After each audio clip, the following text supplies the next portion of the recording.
everybody, it's your girl Mia and welcome back to my kitchen. I'm coming to you guys today to prepare a vegetable dish that is definitely a family favorite, and it's one of the few green vegetables that I can get hubby to eat, and that is my fried cabbage. So in my soup pot over medium heat, I have some bacon going. What I did was I took a pack of bacon and I cut it in half. I took one of those halves and I cut the bacon into small chunks, and that's what I have over in the pot right now. I have it going over medium heat, and what I'm trying to do is render as much of that bacon fat out as I can, because that's what we're going to fry our cabbage in. I know it's naughty, but it's so good. Believe me. So what I'm going to do is go ahead and brown this bacon, render out that fat, and then we'll move on to the next step. Okay, so 10 minutes has gone by. Our bacon has gotten nice and crispy, so I've go ahead and removed it from the pot. But as you can see, all that delicious bacon fat is still in the pan. So at this time, what I'm going to do is I'm going to take a medium yellow onion that I have sliced very thin and get that over in the pot. We're going to go ahead and saute this onion down until it gets translucent and good and soft. My husband hates onions. How do I get him to eat them? In this dish. So we'll go ahead and swirl those around in that nice hot bacon fat. And to the onion, we're going to go ahead and add a couple of heaping squirts of garlic.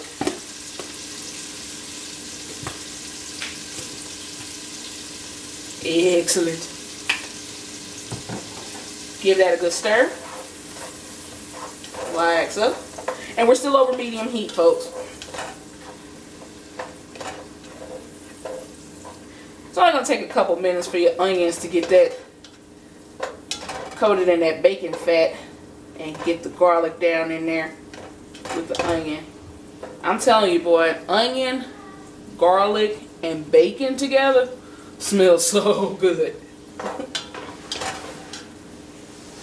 Okay, now that we have our onion down in here and everything's all nice and coated, the onion and the garlic, we're going to go ahead and start adding our cabbage. Now I had a 3-pound cabbage, pretty big one. Peel off the outer layers, give it a good chop, put it in a strainer, give it a good wash. And we have done that. So what I'm going to start doing is adding my cabbage to the onion and garlic and bacon fat mixture. Definitely important that you give your greens a good wash. You're just going to add that on top of the onion.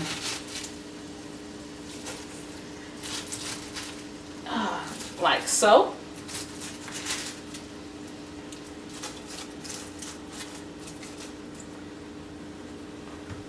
Okay, now that I have a layer of cabbage here in the pot, I'm going to hit this with some cracked black pepper. Now, if you like cracked black pepper like I do, this is not the place to be stingy. And we're going to go ahead and top that with some sea salt. Not too much, because it depends on how salty your bacon is.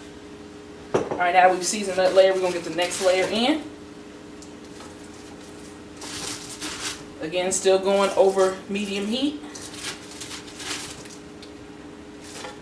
Now once the cabbage is in here and I let it go for a few minutes, I think I'm going to go ahead and crank it up, because you want to get a good caramelization on your cabbage. I'm glad I used my soup pot, because this was a big cabbage. And the normal pan that I cook my fried cabbage in would not have held all of this. Even though it's going to break down, you know, greens, they will overheat, like spinach and whatnot. But I mean, to get it into the pot in the first place, I was going to need a big pot. Now we have that second layer in. Let's go ahead and get some cracked black pepper over the top. And you can always adjust your seasonings later. I just don't like to jump in too heavy-handed with the sea salt, because again, you just don't know what your bacon's doing. If you need more salt later, you can always add it, but unfortunately you can't take it away. Alright guys, as you can see, very simple, very easy. We got our bacon drippings at the bottom of the pan along with a medium yellow onion thinly sliced. We also got about 2 heaping tablespoons of minced garlic down there. And we've got a 3-pound head of cabbage that we have chopped and rinsed and added to the pot, along with some liberal salt and pepper. So what I'm going to do is I'm going to let this go with the top off. Again, it's fried cabbage. We want to get some brownage on there.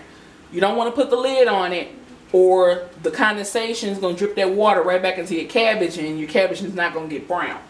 So I'm going to leave this top off here, and as this starts to break down, I'm going to give it a good stir. Watch it. Give it a good stir, so on and so forth. And once it wilts down, you can check the seasoning. Alright, so once this pot has, wilted down, we'll move on to the next step. Okay, about 10 minutes has gone by, and as you can see, the cabbage has wilted down quite an amount. So we're going to go ahead and give that a stir.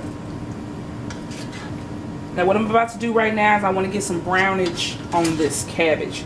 So what I'm going to do is I'm going to turn up the heat to about medium high. That way we can get some noise in this pot that sizzle. And also, a trick I learned from another YouTuber who prepares fried cabbage as well is take about a teaspoon of sugar and add it to the pot. Sprinkle it around generously. And what that's going to do, it doesn't add sweetness, but it's going to help with the browning of the cabbage. So that's about a teaspoon, teaspoon and a half. Remember, this is a lot of cabbage. So I'm going to go ahead and get that stirred in.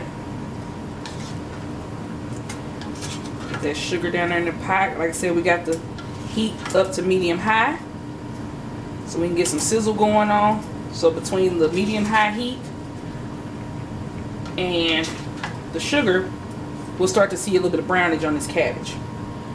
Alright guys, I'll see you guys again in about 15 minutes. Another 15 minutes has gone by, and our cabbage has wilted down as far as it's going to go. I'm not seeing any brownage on here though, but I think it's because of the water that's collecting at the bottom. The cabbage does release water. So maybe next time I'll try draining it to get the brownage on it. I think that's what I did last time. That's okay. It's still going to be good. Alright, so we're going to go ahead and turn off the heat. And at this time, what I'm going to do is I'm going to add that crunchy cooked bacon back in here. I like to add my bacon at the end because I don't want it to get all soggy down in the cabbage. I'm just going to leave that on top right here. Alrighty guys, so that is my fried cabbage. Don't forget to thumbs up and subscribe if you'd like to see more cooking videos from your girl. Until next time, I'll catch you in the next video. Bye-bye.